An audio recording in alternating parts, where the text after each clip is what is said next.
जिंदगी में आगे बढ़ने के लिए हम क्या सोचते हैं? हमें अचीव करना है और बहुत आगे बढ़ना है, बहुत ऊपर जाना है, सबसे अलग जाना है और सबसे अलग दिखना भी है।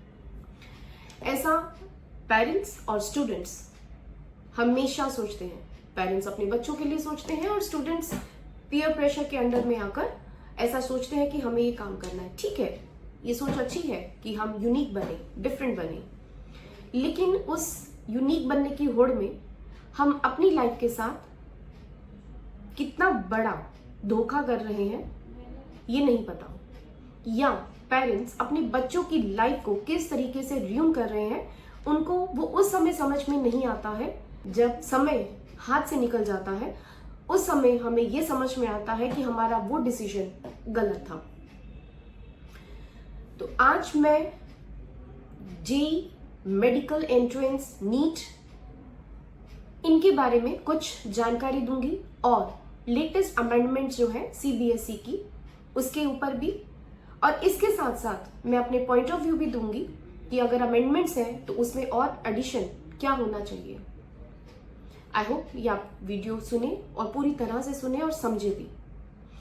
पहले हम बात करते हैं कि जो कोटा फैक्ट्री ने स्टार्ट किया, मेजर जो कंट्रीब्यूशन रहा कोटा फैक्ट्री का, और उसकी होड़ में बहुत सारे प्राइवेट इंस्टीट्यूशंस जो एंट्रेंस की प्रिपरेशन करवा रहे थे, एंड स्पेशली मैं उन एंट्रेंस की बात करूंगी जो कि NEET, JEE main and advance है, और उन दोनों की आड़ में rest of the entrance CUET and CET and different universities और उनके डिफरेंट कॉलेजेस, उनके एंट्रेंस इंटरनल एग्जाम्स। बहुत ज्यादा यूनिवर्सिटी के एंट्रेंस एग्जाम्स पे मैं बात नहीं करूंगी, मैं बात करने की कोशिश कर रही हूं जो एंट्रेंस प्रिपरेशन है, specially the centralised like CUET, CET and the major is NEET and JEE mains advance. बहुत पेरेंट्स और बच्चे ऐसा मानते हैं कि हम स्कूल्स में नहीं जाकर और हम अपने घर पे बैठे या हम ऑनलाइन एंट्रेंस की प्रिपरेशन करें और हम बहुत ज्यादा फोकस हो जाए, बहुत फोकस करें और उसके साथ साथ हमारा जो रैंक है वो हम बहुत अच्छा रैंक ले पाए, ताकि हमारे पास ऑप्शंस आ पाए और हम गुड जो रिनाउंड इंस्टीट्यूशंस है हमें वहां पे सीट मिले। नीट के लिए प्रिपेयर करते हैं, 4-4, 5-5 साल लग जाते हैं और 4-5 साल के बाद भी उनका जो नीट का रैंक है वो बहुत कम आता है, डिटीरियोरेट होता जाता है, परफॉर्मेंस डिटीरियोरेट हो जाती है और गवर्नमेंट कॉलेजेस मिलना मुश्किल है, और प्राइवेट ऑर्गेनाइजेशंस में उनके पास फंड्स नहीं है जिसकी तरफ उनको मूव करना है। सिमिलरली इंजीनियरिंग के लिए जेईई मेंस और एडवांस की प्रिपरेशन करते हैं और उसमें भी अगर उनको मन चाहा यूनिवर्सिटी या इंस्टीट्यूशंस नहीं मिलता है तो वो फिर से ड्रॉप लेते हैं।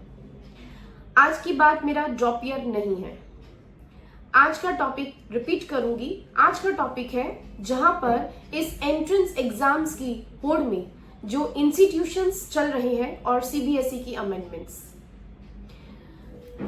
हम स्टूडेंट्स और पेरेंट्स भी डमी स्कूल्स को ऑप्ट करना अपनी शान समझते हैं, लेकिन वो डमी स्कूल्स जो है वो आपके स्टूडेंट्स के करियर को कैसे र्यून कर रहा है, वो कोचिंग इंस्टीट्यूशंस जो एंट्रेंस कोचिंग इंस्टीट्यूशंस है, billionaire, I can say it is a billionaire industry, and जो स्कूल्स हैं जो ये अलाउ कर रहे हैं, क्या वो स्टूडेंट्स के पॉइंट ऑफ व्यू से इस पे फोकस कर रहे हैं? जवाब आपके पास हो सकता है नहीं। अगर हम स्टूडेंट्स की ओवरऑल ग्रोथ उसके ऊपर सोचें, डिस्कशंस करें, तो मेरे पॉइंट ऑफ व्यू से हम स्टूडेंट्स के साथ इनजस्टिस कर रहे हैं। डमी स्कूल्स और वो डमी स्कूल्स जो कि एक्चुअल में या तो रजिस्टर्ड ही नहीं होते और वो स्टूडेंट्स के साथ खिलवाड़ करते हैं क्योंकि वो अनऑथोराइज्ड है, या वो एफिलिएट नहीं है, लाइक डी एफिलिएट हो चुके हैं। अर्लियर वो एफिलिएट थे लेकिन कुछ टाइम के बाद वो डी एफिलिएट हो चुके हैं और वो भी डमी स्कूल्स अरेंज कर रहे हैं स्टूडेंट्स के लिए। ये भेड़ चाल जो चल रही है डमी स्कूल्स की, इस डमी स्कूल्स ने हमारे स्टूडेंट्स को उनकी जो पर्सनल लाइफ है, जो उनके थॉट्स हैं, जो इंटरपर्सनल स्किल्स हैं, ओवरऑल शटर कर दिया है। इतने स्टूडेंट्स हैं जिनको यही नहीं पता कि क्या डमी स्कूल्स ऑप्ट करने पर उनका फ्यूचर ब्राइट है या नहीं। और जब वो 3-4 साल निकाल देते हैं स्पेशली एंट्रेंस प्रिपरेशन के लिए, डमी स्कूल्स ऑप्ट करते हैं, और after 2 or 3 years they are blank. यहां पर पेरेंट्स मेडिकल फील्ड में और इंजीनियरिंग फील्ड में अपने बच्चों को जो एडमिशन दिलवाने के लिए डमी स्कूल्स ऑप्ट करते हैं, उनकी प्लानिंग 9th स्टैंडर्ड ऑनवर्ड्स हो जाती है। और कुछ तो पेरेंट्स ऐसे हैं जो शायद 6, 7, 8, क्योंकि प्राइवेट ऑर्गेनाइजेशन 6, 7, 8 स्टैंडर्ड से ही डमी स्कूल्स का ऑप्शन दे रही है। और स्टूडेंट्स के साथ साथ पेरेंट्स भी इंक्लाइंड होते हैं कि हमारा बच्चा 6th स्टैंडर्ड ऑनवर्ड्स ही उस पर्टिकुलर कंटेंट को अंडरस्टैंड करे, समझे और वो कैपेबल हो जाए कि वो एंट्रेंस अच्छे से क्रैक कर पाए एंड हाई स्कोर गेन कर पाए। डमी स्कूल्स आज के टाइम पीरियड पर बहुत मुश्किल होगा। ये स्टूडेंट्स और पेरेंट्स के लिए अवेयरनेस वीडियो है कि अगर आप ऐसा सोच रहे हैं कि हम डमी स्कूल्स को ऑप्ट करें, तो आप प्लीज ये सोच को चेंज करें। डमी स्कूल्स, पहला पॉइंट, डमी स्कूल्स वो स्कूल्स जिसमें स्टूडेंट्स सिंपली अटेंडेंस उनकी मार्क होती है और वो स्कूल्स में नहीं जाते and they use to go only for the exams. तो वो अपने इंटरनल असेसमेंट्स इन सब को पीछे छोड़ देते हैं, इन सब पे फोकस नहीं करते, और स्कूल्स भी इंटरनल असेसमेंट के उनके मार्क्स अपने लेवल पे लगाते हैं just because of that was being paid. और जो मेन उनके एग्जाम्स होंगे उसी में ही वो अलाउ करेंगे उनको एग्जाम्स में बैठने के लिए। नेक्स्ट, स्कूल्स जो कि अनअप्रूव्ड है, अनऑथराइज्ड है, या उनके सब्जेक्ट्स जो वो ऑफर करते हैं वो अनअप्रूव्ड है, तो उन सब्जेक्ट्स में भी स्टूडेंट्स को वो ऑप्शनल सब्जेक्ट्स देकर अलाउ करते हैं। लेकिन यहां पर भी इंपॉर्टेंट कैच है और इंपॉर्टेंट प्रॉब्लम है जो बच्चों को फेस करनी पड़ सकती है फ्यूचर में। एंड स्टूडेंट्स जो इंटरनल असेसमेंट्स फ्रेमवर्क कॉन्सेप्ट जो है उसको बाईपास कर रहे हैं, तो उनके लिए भी ये प्रॉब्लम है। तो ये वीडियो डेडिकेट करूंगी डमी स्कूल्स के कॉन्सेप्ट को, पेरेंट्स और स्टूडेंट्स जो अवेयरनेस दे सकूं मैं इस बेस पर। नाउ सीबीएसई ने अभी रिसेंटली एक अमेंडमेंट की है और ये सब पेरेंट्स को और बच्चों को, स्कूल के बच्चों को जानना बहुत जरूरी है कि क्या अब हमें डमी स्कूल्स को ऑप्ट करना चाहिए या नहीं करना चाहिए। तो सीबीएसई ने नया रूल निकाला है, टाइटन किया है कि जो स्टूडेंट्स डमी स्कूल्स ऑप्ट करने की कोशिश करना चाहते हैं या पेरेंट्स ऐसा सोचते हैं, वो प्लीज इसको ध्यान से सुने। 10th, 9th और 10th, 11th एंड 12th, इन दोनों के ऊपर ये दोनों एग्जाम्स हमारे बोर्ड एग्जामिनेशंस हैं। 10th में भी बोर्ड एग्जाम्स होते हैं और 12th में भी बोर्ड एग्जाम्स होते हैं। और स्टूडेंट्स जो है वो बिना एकेडमिक परफॉर्मेंस, बिना इंटरनल असेसमेंट और कंटिन्यूटी जो उनका असेसमेंट रहता है स्कूल्स में, उनको बाईपास करके वो सिर्फ और सिर्फ एग्जाम्स में बैठते हैं, राइट।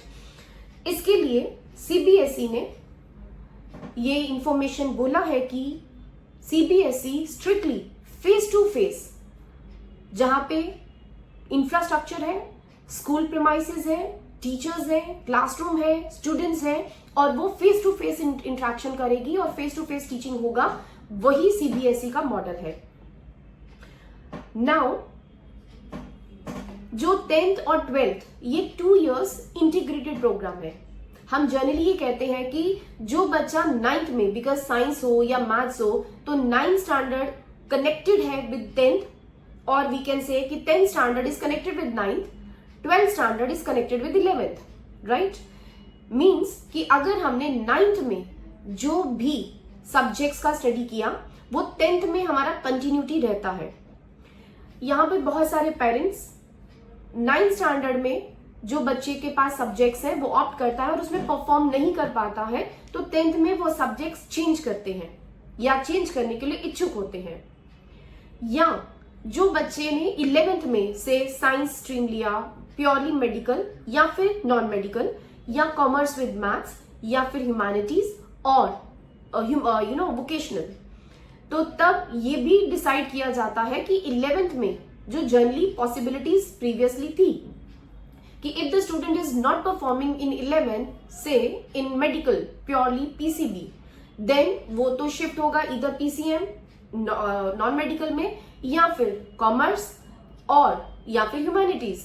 तो ये चेंजेस 11th स्टैंडर्ड के बाद वो 12th स्टैंडर्ड में बच्चे ऑप्शंस ले रहे थे, बट नाउ ऑनवर्ड्स आप ऐसा नहीं कर सकते। एज पर सीबीएसई, अगर आपने 9th में जो सब्जेक्ट्स ऑप्ट किए हैं वही सब्जेक्ट्स आपके 10th में कंटिन्यूटी रहेंगे। मींस कि हमें आफ्टर 8th ये बहुत ध्यान में रखना पड़ेगा कि 9th स्टैंडर्ड में हमारे पास कौन से सब्जेक्ट्स होने चाहिए। यहां पर जनरली पेरेंट्स मैथ स्किप कर देते हैं, साइंस स्किप कर देते हैं, लेकिन वो स्किप करना सॉल्यूशन नहीं है। स्किप करने के पीछे आप प्रॉपरली गाइडेंस लीजिए, काउंसलिंग सेशंस लीजिए, ताकि फ्यूचर में आफ्टर से 12th ग्रेजुएशन या पोस्ट ग्रेजुएशन और उनका जो एक करियर फॉर्म होगा उसके लिए कौन से सब्जेक्ट्स इंपॉर्टेंट है, तो उन सब्जेक्ट्स को ध्यान में रखते हुए ही आप 9th स्टैंडर्ड में वो सब्जेक्ट्स ऑप्ट कीजिए जो 10th स्टैंडर्ड में कंटिन्यूटी रहे। सिमिलरली विद द 11th, अगर हमें ये प्लान करना है कि हम 11th में अपने सब्जेक्ट्स का जो चॉइसेस हैं वो इस तरह से ले कि हमारे पास ग्रेजुएशन में भी उसका बेनिफिट मिले, तो इसलिए ऐसा बिल्कुल विचार मत करें कि हम 11th और 12th में से साइंस पढ़ते हैं और हम उसके बाद ग्रेजुएशन में कोई भी सब्जेक्ट ऑप्ट कर लें। Although you can, but point is कि आप बच्चे को जो उसमें कैलिबर है, जो उसकी स्किल्स है या इंटरेस्ट है, हम उसके अकॉर्डिंगली 11th और 12th के सब्जेक्ट्स उसको ऑप्ट क्यों नहीं करके देते, जिसके बेसिस पे बच्चा फ्यूचर में एक्सेल करे। तो ये आपको सोचना है, ये आपको विचार करना है। Now as I was talking about, any subject taken in board classes must have been studied in 2 consecutive years। जैसे मैंने अभी कहा कि अगर हम 10th स्टैंडर्ड बोर्ड एग्जाम के लिए प्रिपेयर कर रहे हैं तो वो सब्जेक्ट्स 9th स्टैंडर्ड में भी मैंडेटरी है वो उसका स्टडी करना। तो अगर आपने मिनिमम 2 years उन सब्जेक्ट्स को पढ़ा है तभी आप बोर्ड के एग्जाम्स में वो अटेम्प्ट कर सकते हैं। And similarly with the 12th board exam कि आपको वो 2 years कंसेक्यूटिव ईयर्स उन सब्जेक्ट्स को स्टडी करना होगा, एंड वो सब्जेक्ट्स स्टडी करने के बेसिस पर ही आप 12th बोर्ड एग्जाम्स दे सकते हैं। यहां पर इंपॉर्टेंट इसलिए चीजें हैं क्योंकि सीबीएसई ने डमी स्कूल्स को, यू कैन से कि डमी स्कूल्स का जो कॉन्सेप्ट कोचिंग इंस्टीट्यूशंस ने डेवलप किया उसको पूरी तरीके से वैनिश करना चाहते हैं, जो अच्छी अप्रोच है, अच्छा मूव है कि स्टूडेंट्स स्कूल्स में जाए। उसके लिए अटेंडेंस को क्लोजली ट्रैक किया जाएगा और स्कूल को डेली रजिस्टर मेंटेन करना होगा। सेकेंड, 75% अटेंडेंस मैंडेटरी होगी, जिसमें कुछ स्पेशल सर्कमस्टांसेस हो सकते हैं, मेडिकल प्रॉब्लम इश्यूज जो होंगे, या कोई XYZ जो कि बहुत ज्यादा कंसिडरेबल हो सकता है, तो 25% का रिलैक्सेशन मिल सकता है स्टूडेंट्स को, but in special circumstances. And valid justifications नहीं होंगी तो उसको स्टूडेंट्स को एनरोलमेंट नहीं मिल सकता है, और वो whatever the enrollment is there, और स्टूडेंट्स जिनकी पुअर अटेंडेंस है और वो जस्टिफिकेशन उनका वैलिडेट नहीं है, they are eligible to give board exams. Correct? Next, as per NEP 2020, now students can not skip internal assessments. Internal assessments की बहुत ज्यादा इंपॉर्टेंस है। Internal assessments is conducted over 2 years and covers periodic tests, projects and classroom participation. Second, students who do not attend school regularly will automatically misses these assessments. तो अगर students ये assessments miss करता है और उसके internal assessments में marks नहीं लगेंगे, पीरियोडिक टेस्ट नहीं होंगे, तो वो कैंडिडेट इनएलिजिबल होगा, बोर्ड एग्जाम्स में उसकी सिटिंग नहीं हो सकती है. नाउ इंपॉर्टेंट पॉइंट, ये प्लीज इसको आप ध्यान से सुनना. Restrictions on the additional subjects. Earlier what happened कि स्टूडेंट्स पेरेंट्स की कन्विंस करके या फिर टीचर्स या प्रिंसिपल या फिर सोसाइटी से सोशली कहीं से भी कनेक्ट होके वो सब्जेक्ट्स की चॉइसेस और एडिशनल सब्जेक्ट्स ले लेते थे. डिपेंड करता था. कुछ स्टूडेंट्स जो बहुत लिमिटेड, बहुत फोकस्ड होते हैं, उनको तो वो स्पेसिफिक सब्जेक्ट्स लेते हैं, but generally here and there picking up the subjects, जो कि आपको बहुत सोच समझ के सब्जेक्ट्स पिक करने पड़ेंगे. इसके ऊपर भी जो रिसेंट अमेंडमेंट्स है, that's are class 10 students can opt 2 subjects additional beyond the compulsory. जो 5 सब्जेक्ट्स 10th स्टैंडर्ड में होते हैं, वो 5 सब्जेक्ट्स के साथ साथ आप 2 एडिशनल सब्जेक्ट्स ऑप्ट कर सकते हैं. And under 11th and 12th, whatever the main subjects, you can opt only 1 additional subject. तो हमारे 2 years के प्रोग्राम में फर्स्ट पॉइंट कि 2 कंसेक्यूटिव हमारे पास सब्जेक्ट्स होने चाहिए. अगर हम 10th बोर्ड एग्जाम्स में जिन सब्जेक्ट्स में अपीयर करना चाहते हैं वो 9th स्टैंडर्ड में भी पढ़ा होना चाहिए, और जो हम 12th में अपीयर करना चाहते हैं वो हमें 11th में स्टडी किया होना चाहिए. एंड हम एडिशनल जो सब्जेक्ट्स है 10th में 2 सब्जेक्ट्स एडिशनल ले सकते हैं along with the compulsory 5 subjects, and 1 subject हम एडिशनल ले सकते हैं with the compulsory subjects in 11th and 12th. Next important, ये जो मूव है, जो NEP 2020 का कॉन्सेप्ट, जो उसका फुलफिलमेंट है, उसका जो मूव, ये कंसिडरेशन में कौन से 3 पॉइंट्स को लेकर CBSE ने अमेंडमेंट्स जारी किए हैं. दैट इज डमी स्कूल्स जो बच्चा ऑप्ट कर रहा है without attending the regular classes. Second, schools जो ऑफर करते हैं unapproved subjects without adequate facilities. And third, students who attempt to bypass the internal assessment framework.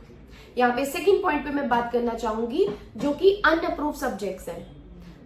अब इसमें एक एग्जाम्पल के साथ मैं आपको डिस्कस करना चाहूंगी कि जैसे स्कूल में बहुत सारे स्कूल्स हैं जिसके पास ड्राइंग नहीं है, फाइन आर्ट्स नहीं है, या फिर उनके पास एडिशनल सब्जेक्ट जैसे कोई वोकेशनल का सब्जेक्ट होता है वो नहीं है, या फिर अगर हम 11th-12th की बात करें तो उसमें उनके पास साइंस और कॉमर्स का, साइंस है, प्योर साइंस है, या मेडिकल या नॉन मेडिकल है, लेकिन कॉमर्स के सब्जेक्ट्स में कॉम्बिनेशन का सब्जेक्ट नहीं है, बट वो ऑप्शन में स्टूडेंट्स को दे देते हैं कि आप उसको ऑप्ट कर सकते हैं और आप अपने बोर्ड एग्जाम में सिटिंग कर सकते हैं. लेकिन इसके लिए भी आपको ये ध्यान में रखना पड़ेगा कि जो स्कूल के पास अप्रूवल है जिन सब्जेक्ट्स का, क्योंकि उन सब्जेक्ट्स का अप्रूवल उनसे रिलेटेड जो टीचर्स की अवेलेबिलिटी है उनके बेसिस पर ही सब्जेक्ट्स का जो अप्रूवल है वो स्कूल में मिलता है. तो यहाँ पर इंपॉर्टेंट पॉइंट नोटिस करने का ये है कि उस स्कूल के पास जो जो सब्जेक्ट्स अप्रूव्ड है सिर्फ उन्हीं सब्जेक्ट्स को ही स्टूडेंट स्टडी कर सकता है. तो अगर आपको 11th-12th में सब्जेक्ट्स लेने हैं और आप जिस स्कूल में बच्चे को पढ़ा रहे हैं तो वहां पर आपको ये ध्यान में रखना जरूरी है कि क्या वो सब्जेक्ट्स उन स्कूल के पास अप्रूवल है या नहीं है. तो अब इसके बाद मैं अपना पॉइंट ऑफ व्यू एक डिस्कस करना चाहूंगी कि ये स्कूल जो डमी स्कूल्स का कॉन्सेप्ट CBSE ने इसके ऊपर रिस्ट्रिक्शंस लगानी शुरू की है, जो बहुत अच्छा मूव है. लेकिन मुझे आप ये बताएंगे, आप मतलब जो भी मेरी वीडियो देख रहा है, और ये वीडियो अगर आप एजुकेशनिस्ट के पास भेजें तो शायद बहुत अच्छा होगा, कि वो स्कूल्स, डमी स्कूल्स को छोड़ के बच्चा स्कूल में तो जा रहा है, लेकिन क्या वो स्कूल प्रिपेयर है कि अपने बच्चों को उस लेवल पे तैयारी करवाने के लिए. स्टूडेंट अगर मेडिकल फील्ड में जाना चाहता है या नॉन मेडिकल फील्ड में जाना चाहता है, या लॉ करना चाहता है या कॉमर्स करना चाहता है, तो आप अपने सब्जेक्ट्स की teaching, the way to you teach, वो कैसे कर सकते हैं, या एंट्रेंस एग्जाम्स की अगर प्रिपरेशन है उसको कैसे मैनेज किया जा सकता है, ये आपको सोचना पड़ेगा। और सबसे इंपॉर्टेंट पॉइंट यहां पर यह है कि जो एंट्रेंस एग्जाम्स हो रहे हैं, से नीट, जेईई, क्या इसके पॉइंट ऑफ व्यू से हम अपने बच्चों को रेडी कर रहे हैं? क्या हमारी टीचिंग उस लेवल पे जा रही है? क्या हमारा बच्चा ये समझने की कोशिश कर रहा है कि मुझे स्कूल में जाकर बेनिफिट होगा? ये मैंने इसलिए ऐसी बात कही, जैसे आपको पता होगा, हमेशा आप वीडियो अगर सुन रहे हैं, देख रहे हैं, तो मैं हमेशा कहती हूँ कि काउंसलिंग सेशन चल रहे हैं और डिफरेंट स्टूडेंट्स, डिफरेंट पेरेंट्स, इनके माइंडसेट, इनके जो सोच चल रही है, और आज का जो अल्फा है, राइट, जेन जी तो बहुत हो गया, लेकिन जो अल्फा है वो स्टूडेंट की सोच क्या है। रिसेंट के केस में एक मदर वो ये कहती है कि मेरा बच्चा 9th स्टैंडर्ड में है and the child is not interested to go to school. Now why she is not interested to go to school? क्योंकि उसको जो सब्जेक्ट्स की इंपॉर्टेंस है कि वो हिस्ट्री वो क्यों पढ़े, वो साइंस क्यों पढ़े, वो मैथ्स क्यों पढ़े, वो उसको पढ़ना नहीं है, तो इसलिए उसको स्कूल नहीं जाना है।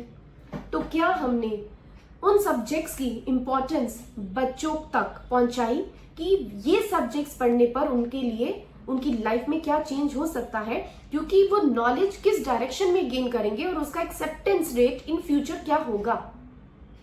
हम भी जब बच्चे थे तो हमें ये नहीं पता था कि हम ज्योग्राफी क्यों पढ़ रहे हैं, हम हिस्ट्री क्यों पढ़ रहे हैं, हम इकोनॉमिक्स क्यों पढ़ रहे हैं, राइट, या हम मैथ्स क्यों पढ़ रहे हैं, या हम साइंस के सब्जेक्ट्स फिजिक्स, केमिस्ट्री, बायो क्यों पढ़ रहे हैं। लेकिन वो जो क्यों का आंसर था वो कभी हमारे टीचर्स ने नहीं दिया। जब ग्रेजुअली हम बड़े हुए हमें तभी पता चला कि इन सब सब्जेक्ट्स की इंपॉर्टेंस क्या है। तो आज जो बच्चा 6th-7th में भी स्कूल नहीं जाना चाहता क्योंकि उसको उसकी वैल्यूज नहीं समझ में आ रही है, उसको उसकी इंपॉर्टेंस समझ में नहीं आ रही है, तो क्या टीचर्स ने या स्कूल मैनेजमेंट ने ये फॉर्मूला इंट्रोड्यूस किया कि अगर बच्चा स्कूल में नहीं आना चाहता है, उसको ऐसा कोई इंटरेस्ट नहीं है, तो उसका इंटरेस्ट अराउज करने के लिए, उसका इंटरेस्ट बढ़ाने के लिए हम ऐसे क्या एफर्ट्स करें कि बच्चे को सब्जेक्ट्स का जो सिलेक्शन वो कर रहा है या वो जो सब्जेक्ट स्टडी कर रहा है उसकी रेलिवेंस क्या है in near future. It means कि आज के टाइम पीरियड पर पेरेंट्स और स्टूडेंट्स इनके माइंडसेट को स्टडी करना पड़ेगा। इनको ये समझना पड़ेगा, हमारे एजुकेशन डिपार्टमेंट जो रन कर रहे हैं, कि आज के बच्चे को चाहिए क्या। आज का बच्चा क्या डमी स्कूल लेकर 0 जाना चाहता है या वो स्कूल में जाके 0 बनना चाहता है। अब इसका आंसर आप दे सकते हैं कि स्कूल में जाएं तो भी प्रॉब्लम, स्कूल में नहीं जाएं तो भी प्रॉब्लम। प्रॉब्लम का सल्यूशन ये किसी ने नहीं दिया। हम बच्चे के लेवल तक जाकर ये समझ ही नहीं पा रहे, उसको समझा ही नहीं पा रहे कि क्या सब्जेक्ट्स, क्या टॉपिक्स पढ़ना बहुत जरूरी है और वो क्यों जरूरी है। उसके क्यों का जवाब क्या किसी टीचर ने दिया, क्या पेरेंट्स ने दिया? नहीं दिया। तो मेरी रिक्वेस्ट सबसे है, जो सीबीएसई से भी है स्पेशली, कि अगर आप अमेंडमेंट्स कर रहे हो, आपने रिस्ट्रिक्शंस लगाई हैं जो बहुत अच्छी हैं, लेकिन आप स्कूल्स का एनवायरनमेंट चेंज करो, आप टीचर्स का माइंडसेट चेंज करो, पेरेंट्स का माइंडसेट चेंज करो, आप स्टूडेंट्स का माइंडसेट चेंज करो, उनको इंपॉर्टेंस बताओ कि एजुकेशन की क्या इंपॉर्टेंस है इन रियल लाइफ। क्योंकि आज के टाइम पीरियड पर एजुकेशन की इंपॉर्टेंस 0 कर दी गई है, सिर्फ और सिर्फ स्किल्स, जो कि एक एजुकेशन का ही पार्ट है, लेकिन सब्जेक्ट्स चॉइसेस को ध्यान में नहीं रखते हुए हम डिग्री प्रोग्राम तक भी जाते हैं कि डिग्री प्रोग्राम भी इंपॉर्टेंट रोल प्ले नहीं करता है, only the skills. Please, myth है ये। इसलिए हमें अपने रूट पे काम करना पड़ेगा, बेस पे काम करना पड़ेगा कि जब हमारा बच्चा प्ले वे से लेकर अप टू 12th स्टैंडर्ड तक जो वो स्टडी कर रहा है, वो स्टडी की रेलिवेंस क्या है, उसकी लाइफ में इंपॉर्टेंस क्या है, या हम उसको ऐसे कौन से सब्जेक्ट्स चॉइस करके दें जिसमें बच्चा सोचे फ्यूचर में उसको अपने करियर पे क्या वो सक्सेसफुल हो सकता है या नहीं हो सकता है। तो प्लीज रिपीट करूंगी मैं अपने पॉइंट्स को कि डमी स्कूल्स ऑप्ट नहीं करें। अगर बच्चा स्कूल में जा रहा है तो पेरेंट्स उसका प्रॉपरली ध्यान रखें, टीचर्स के साथ कम्युनिकेट करें, जहां पर भी स्टूडेंट लैक करता है वहां पर उस पर फोकस किया जाए कि उसका लैक करने का रीजन क्या है, वो भी ध्यान में रखें। इंटरनल असेसमेंट्स करवाइए और स्टूडेंट्स को उनकी होलिस्टिक डेवलपमेंट के बेस पर debate, declamation, extra participations, writing skills, इन सब पे फोकस करवाएं। तो एक बच्चे पर क्या काम किया जा सकता है तो ये एक करियर एडवाइजर ही बता सकता है, या वो पेरेंट्स जो बहुत ज्यादा फोकस है और अपने बच्चे को बहुत अच्छे से समझते हैं। तो आपको जहां पर भी आपको प्रॉब्लम आए, आप समझना चाहते हैं कि यस राइट एडवाइस कहाँ दी जा सकती है, कौन से सब्जेक्ट्स बच्चों के लिए उसका फ्यूचर बनाने के लिए हेल्प हो सकते हैं, उसका पोर्टफोलियो कैसे बनाया जा सकता है। अगर आप हमसे कनेक्ट करना चाहते हैं तो please do connect with us and we will be there to help the youth, to help the alpha, to help the beta as well. जो अभी बच्चा डेफिनेटली आएगा, राइट। तो जो इंडस्ट्री में चेंज है, जो रिक्वायरमेंट है, उन सब पे हम काम करते हैं। तो इसलिए डमी स्कूल्स को नो कीजिए और स्कूल्स में पार्टिसिपेशन कीजिए, वो सबसे ज्यादा बेस्ट होगा। Thank you. आप अगर मेरी वीडियो को पूरे से सुनते हैं और प्लीज उस पर कमेंट जरूर करना। इसके ऊपर अगर कहीं भी कोई डाउट रहता है तो आप प्लीज मेरे से बात कर सकते हैं and I will help you to clear the doubts as well. Thank you very much. Thank you.